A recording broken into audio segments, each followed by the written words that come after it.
right, welcome athletes. Today we're going to talk about 3 places to stay healthy while we're working at home. And since we live in Reno, the first and most obvious is the great outdoors. We have great places to run, bike, ski, hike, etc. So those are great ways to keep your cardiovascular fitness up as well as your mental health, just getting outside the house and getting outside into the fresh air most days, except for the smoke some days. But the missing piece here is strength training. And so what we're going to do is we can just use the part of the great outdoors to help us train. So one of the things that we can do is practice our hinging motions by picking up something heavy. We can squat with something heavy, or doesn't matter what load it is.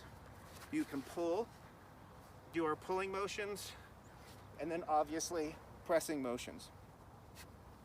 So those are some things that we can do to add a strength component to our already good cardiovascular and mental health program to stay healthy at home.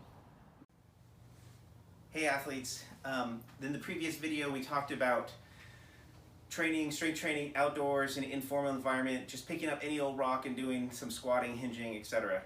Now let's take it indoors, but still keep it informal. So the best thing, if you have some space that's about 6 feet by 8 feet, 8 feet, whatever, so that you can stretch out, do some yoga, do some stretching, do some rolling around on the ground. That's a great way to start getting warmed up for some strength training.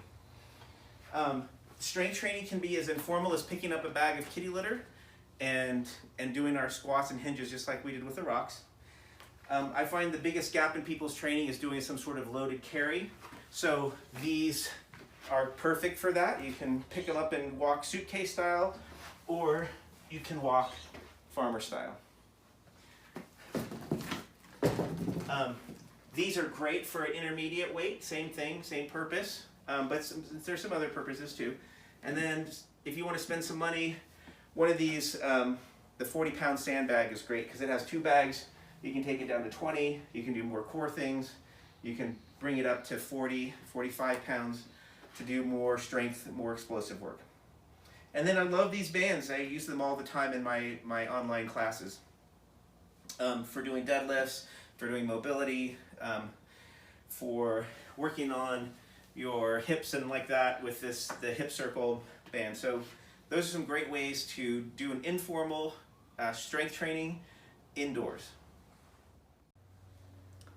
All right, welcome back athletes. We talked earlier about strength training in a less formal environment, outdoors and indoors both. And now we're going to talk about doing some formalized strength training indoors. And the equipment, I think, from least expensive to most expensive is, we talked about in the other video, sandbags.